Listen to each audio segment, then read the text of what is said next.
Tara guys, kain muna tayo. Andito ako sa may dagat. Oh.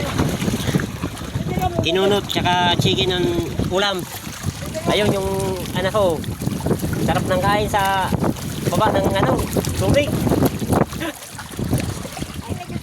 Tara, kain tayo. Ayun, hindi sila mong buti kasi bago.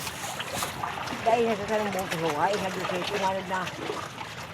Isip ng buti na gila kasi bago. Uy. Diyan, diyan. Ay, mahilain naman. Kaya diba buti hindi nagawa ng buti naman. Sarap ng kain oh.